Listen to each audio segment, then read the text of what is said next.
Hi everyone, my name's Anthony Cummins and welcome to this Natori review video. Now we're going to be talking about samurai armour and we're going to continue with our look at armour itself. We're going to be working from Samurai Arms and Armour, which is there, you can get it and you can click the link below and get yourself a copy there.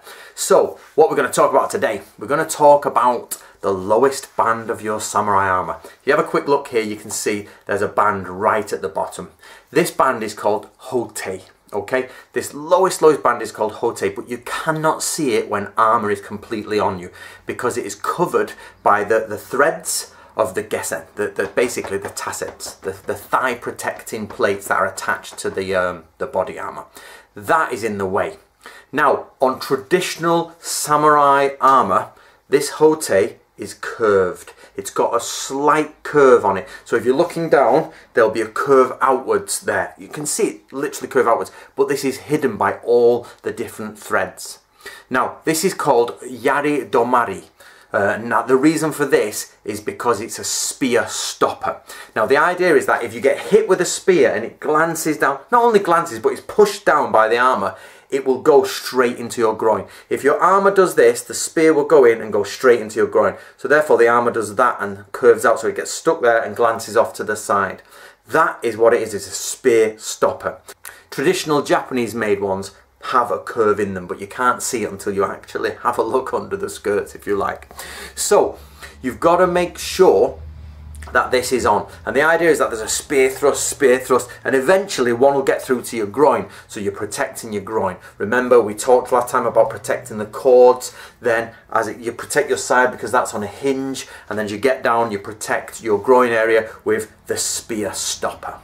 Now, just a little bit of extra information on Natori ryu. We, in our tradition of this school, that we have a specific length of spear. Now, the reason it's this length is because it says there's a small gap between the armour and the body. The average body is yay wide, and there's a gap between the back of the armour and the body, and the Natori ryu length spear should be long enough, at least minimum, that it goes into the body, into the armour, pierces through the plates, goes through, remember these are plates that are woven together, so it pierces through the body and then out of the body and hits out of the back of the armour. That is considered an amazing shot in Natori ryu, and therefore you'd like to see it poke out the back of the armour. And again, remember, this is not solid plate, it's not piercing solid plate, it's piercing tanned leather or small tanned pieces of iron that can be moved to the side. Remember, click the link below and get yourself a copy of the book.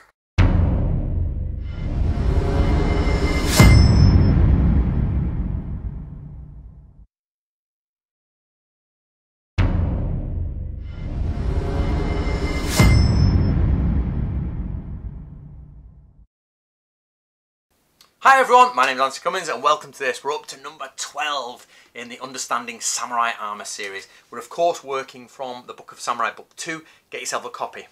Now in this lesson and the next lesson we're going to look at things you can visually identify from a distance and think, okay, that's that man's job, or we know what he does from his armour.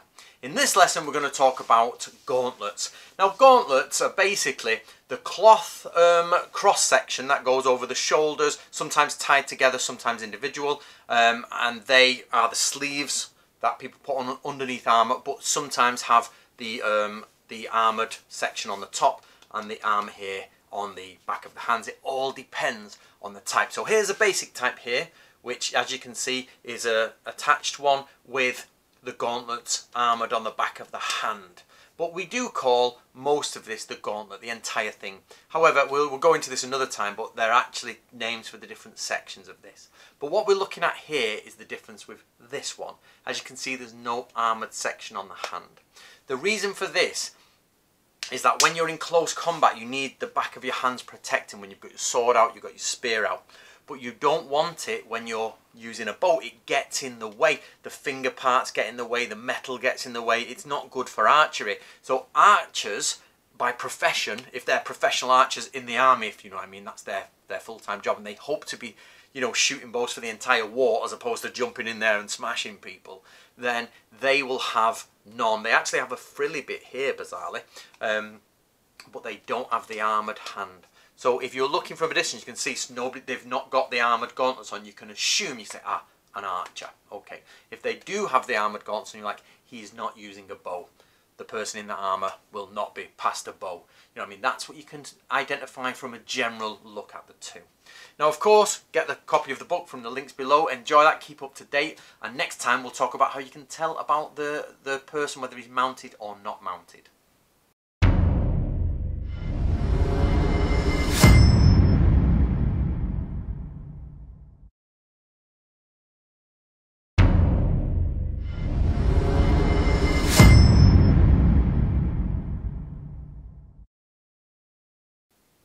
Hi everyone, my name's Anthony Cummins and welcome to this video. We're doing the Understanding Armour series and we're up to lesson 13. So we're using the Book of Samurai here, as you can see.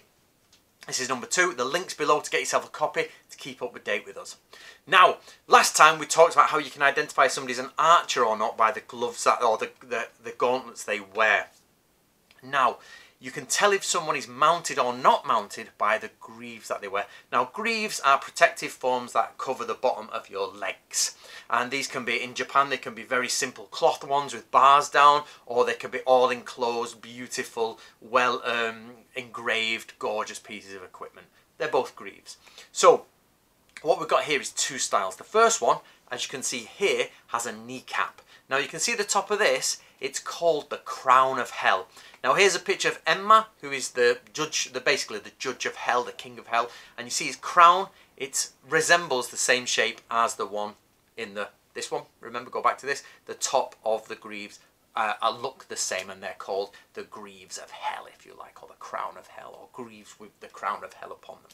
And these are for mounted warriors. When you're on your horse and your knees are bent, these protect the knee from arrow shots, from smashing, from spikes, from any basically blows, sorry, swords, not spikes. And these basically will protect the legs of a mounted samurai.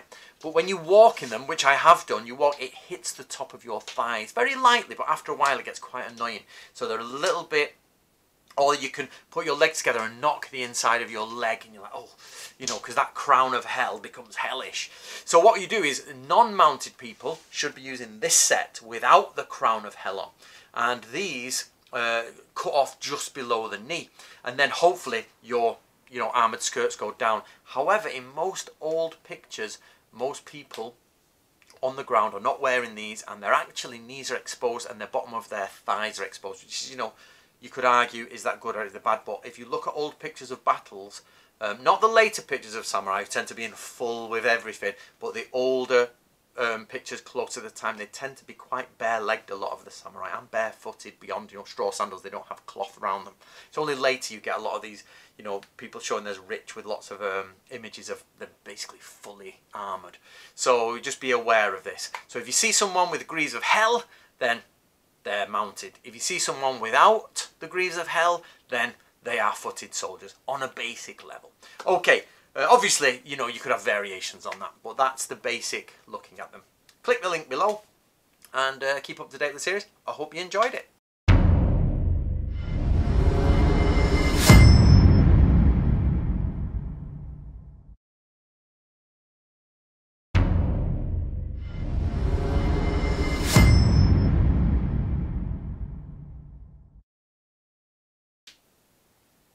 Hi everyone, my name's Anthony Cummins and welcome to this Understanding Japanese Armour.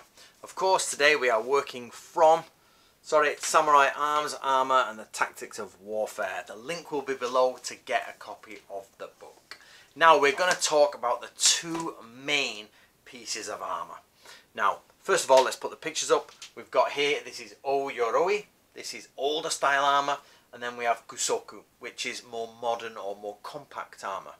Now, from the start, I have to tell you that the term Yoroi and Gusoku are often interchangeable. They are pretty much interchangeable. But O-Yoroi genuinely means the older, bigger stuff, or can mean. Now, while I want to state these are normally switched about in the samurai armour world and inside of Nato-Ryu, they do definitely have a definite difference inside of Nato-Ryu. They tend to talk more about older armour with O-Yoroi and more modern compact armour, i.e. getting up into the 1500s and getting further towards that 1600 date. So Oyoroi armour has very, very big shoulder pads. It's got a much more flamboyant helmet. It's box shaped and it has 4 basically shield sides, if you like, around. It is definitely set for mounted combat. However, it is, of course, there are multiple images of people using it on foot. This is the oldest style. It is normally made of like bits of leather laced together, lacquered, and with iron, and there are parts to protect you, the plates to protect the laces that go over, you know, the strings that tie everything on. But it is boxy, it is heavy, and it is really for mounted combat or for more to deflect from arrows. That's why I have these big box-like shields. You can get rid of the arrow shots from there. But of course the gun comes in, there's more people on the battlefield, people start to make formations now, and instead of running up and down the battlefield on horse or jumping around and running around, they're starting to make formations, wheeling left, wheeling right, breaking off, going through and being supported by cavalry. So you start to get a much closer army, and they can't get, you know, it's too big, so they go for a more compact style. The shoulder guards come down, things start to be made out of iron plates, the lacing gets less, if you like, and the helmets get smaller and more condensed. You start to get an armour that's designed for close quarters and together with each other with spears in length, and then you can break out and carry on. So even though they are both samurai armour, they are distinctive and different for their periods. However, the Oyoroi, the older one, was used all the way through to modern times, because even after samurai times, they still use this today, sort of like whenever they do marches, they tend to stick to this older style because it comes from a more romantic period. But even in the samurai warring times, they would use this to show, I am from an ancient bloodline. The colour of the lacing means something, the style means something, the way it's shaped means something. It means I'm from this aristocratic lineage and this is the prestigious armour I have, while you guys have the lower, newer, compact stuff, you know. And even when they went to war, they used to put Oyoroi on stands and pray to it as Hachiman, a god of war, basically. So that's the difference between Oyoroi and Gusoku. However, as I say, the words are often interchanged, but those two styles visually exist as different. And in our school, in Natori, you can use those words to differentiate. But remember, you can be swapped about. So, don't forget, get yourself a copy. This is Samurai Arms, Armour and the Tactics of Warfare. Link is down below. All the information you need is in here.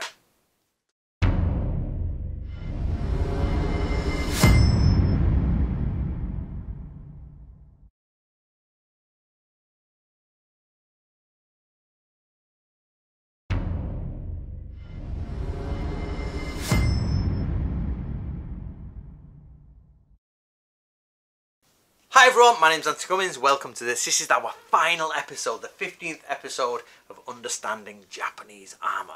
So what are we going to do today? Well, we're going to talk about banner poles actually, so on the back. But first, don't forget, get yourself a copy of Samurai Arms, Armour and the Tactics of Warfare by Natori Ryu. Now, the samurai banner on the back.